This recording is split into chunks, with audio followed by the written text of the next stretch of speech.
Hello and welcome back to Traversing the Stars. My name is Vola and I am grateful to have you here. Thank you to any new listeners joining the party and to all those returning to the podcast. Hey friend. This week we are going to talk about the transits taking place from March 31st through April 5th. Now I know, that's not a whole week. Well, this week we have to talk about Mercury Retrograde and it's some serious business. So I figured I'd leave room for that and start off the next episode talking about Venus and Pluto and the little bonfire that they're having in the sky. All right, let's get down to business, shall we? On March 31st, Mercury in Aries is going to slow down significantly in preparation for its retrograde. At 27 degrees of Aries, it's going to come into what's called a semi-sextile with the planet Neptune. A semi-sextile occurs when there is only 30 degrees between two planets. Usually, those planets are in adjacent signs and have a difficult time understanding each other. Generally, Mercury in Aries is very direct and opinionated. It has a lot of energy and wants to move quickly, while Neptune in Pisces is not very direct at all and can make clarity very difficult to obtain. Neptune brings about an elusive air to Mercury's need to get its point across. It may feel like there is something you are longing to speak up on but are very unsure about how to verbalize your feelings and intentions. The friction between these two planets can push people into fiery miscommunications or an irrational outburst due to frustration. My advice: take a step back and settle for more contemplation rather than throwing your ideas out right now. You can rely on journaling if you'd like, or simply avoid figuring it out at all. Allow your thoughts to be observed and know that this is just a taste of what the upcoming retrograde has in store for us. Quick questions to contemplate. When I am having difficulty communicating, do I resort to forcing my ideas to flesh themselves out, or do I have faith that clarity comes in perfect timing? How do I handle confusion? The takeaway from the 31st is, if you're not clear, refrain from taking action. That lesson is going to immediately carry us into this Mercury retrograde in Aries, taking place on Monday, April 1st. Now, I definitely think the universe is playing some kind of twisted joke on us by beginning the retrograde on April Fool's Day. If you don't know, in tarot, one of the archetypes of Aries is represented by the Fool card. This card marks the beginning of a journey, a soul quest, and there's no doubt in my mind that we're all collectively taking part in new phases of life. The North Node and Chiron are in Aries, pushing the collective to heal the old us and begin again with our path more aligned to who we came onto this earth to be. Having Mercury retrograde through the sign of Aries only intensifies the need to work out any kinks in our plans for the future. We are going to be working with our self-talk, how we truly see ourselves, and how we approach conflict. Mercury is going to be retrograding from 27 degrees to 16 degrees from April 1st through the 25th and will fully exit the shadow period on May 13th. That gives us about 6 weeks to restructure and implement the advice we receive from the messenger planet. Mercury is going to be making some impactful conjunctions as it makes its way back to 16 degrees. Interestingly enough, the first time Mercury was at 16 degrees of Aries was on the very last day before the equinox, just as the sun crossed the threshold of 29 degrees of Pisces. This to me signifies a need to return to this closing out. 29 degrees of any sign is a very significant energy signature. There's mastery involved and a bit of pressure placed on the values the sign brings to the table. It's almost like a final exam before passing on to the next level. And that energy is heightened when we are talking about 29 degrees of Pisces. It represents the final degree of the final sign before a full renewal, taking us back to the moment of inception, the intentions behind our action. As I said, Mercury was sitting at 16 degrees of Aries at this very moment, with the North Node right behind it, pushing us to get moving. It has been traveling forward and will retrograde all the way back to 16 degrees, indicating that our new ideas, plans, and ways of being truly started to take form somewhere around March 18th and the 19th.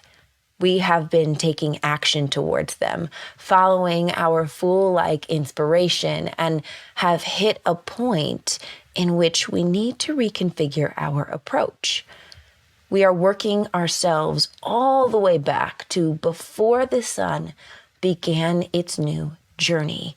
Therefore, we must also go back to the drawing board to become very clear about where we are headed and the subconscious intentions behind our movement. Pisces is all about the subconscious mind and delving into our thought process and imagination. This Mercury retrograde in the sign of Aries, working with the energy of the sun in Pisces, the North Node in Aries, and Chiron in Aries. Mercury in Aries wants us to not only be honest with each other, but to be honest with ourselves. It is asking us to dig deeper and to understand what motivates us. When Mercury is in the sign of Aries, our communication can tend to become energetic and passionate. We can be very direct and can sometimes be perceived as insensitive. Mercury in this sign wants what it wants. Confrontation be damned.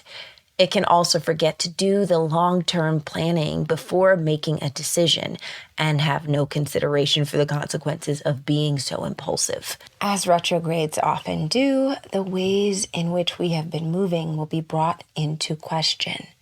This period will be a time to reevaluate any projects we've started and the direction they have taken, to realign any messages with our core intentions instead of with our urgency to be heard or seen. We will be investigating the parts of ourselves that are still wounded and how often those parts are the ones that do the talking for us. We will be asked to consolidate our energy, to pull back from doing the Mercury and Aries thing and jumping to conclusions or speaking before thoroughly thinking it through. This retrograde is going to have us focusing on ourselves, gaining clarity on our subjective view of the world, realizing any mistakes we have made due to taking hasty action, and reconfiguring how to move forward from the heart. As I said before, this will be a 6-week process, one that I will be here to check in with you about. Try not to stress and do not shy away from quiet contemplation.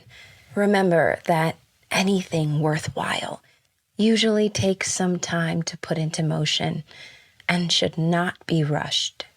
Okay, I'm going to tackle how this energy will be showing up in each house and leave each sign with some questions to ponder. If you are an Aries rising or have 16 to 27 degrees of Aries in your first house, you are being asked to focus on what you truly want to spend your energy on. You can become easily distracted with this first house transit, so really try to understand the crux of what do you want to communicate. How do you see the world? How do you see yourself?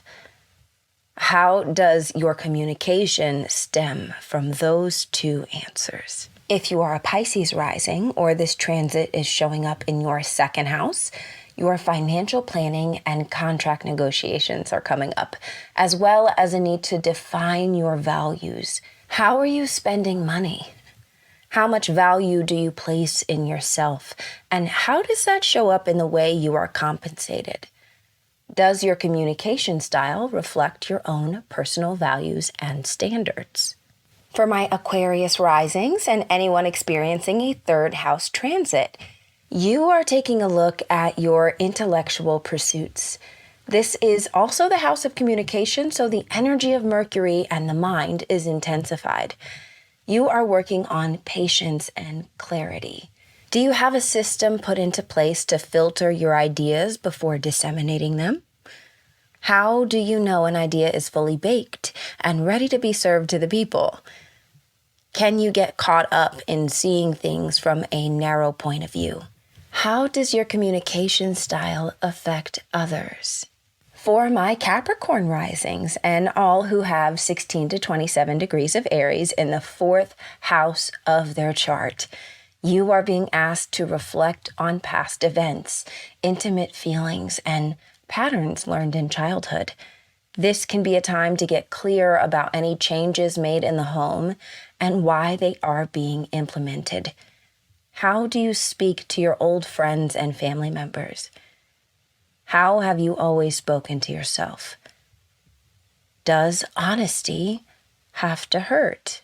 If you are a Sag rising or have these degree points in your 5th house, you are working to clarify your thoughts and cultivate a more focused artistic expression.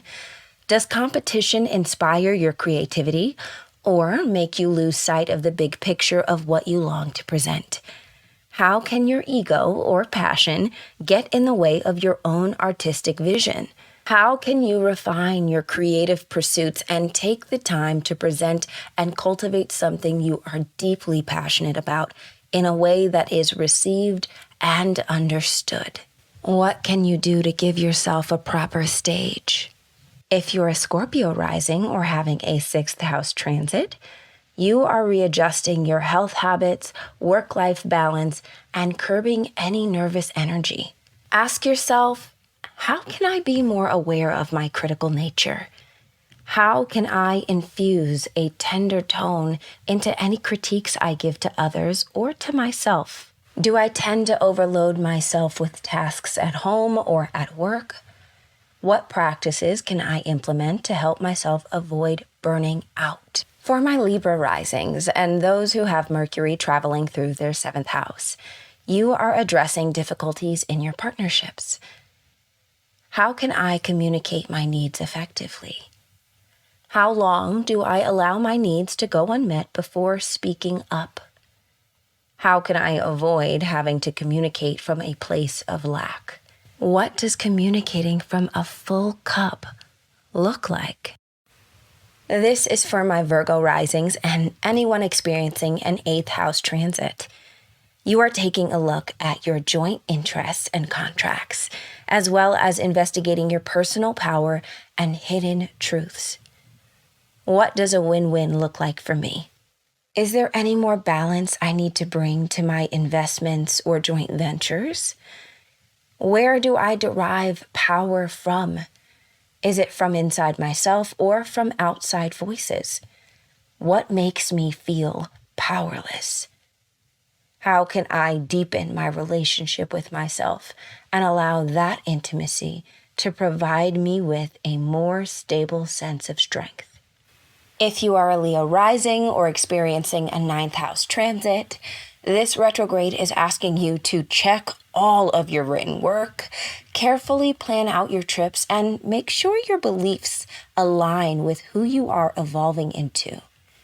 How can you be more discerning about philosophies and belief systems that you live by? Do you tend to communicate your beliefs in a way that leaves little room for other people to have their own, or in a way that hasn't been fully fleshed out?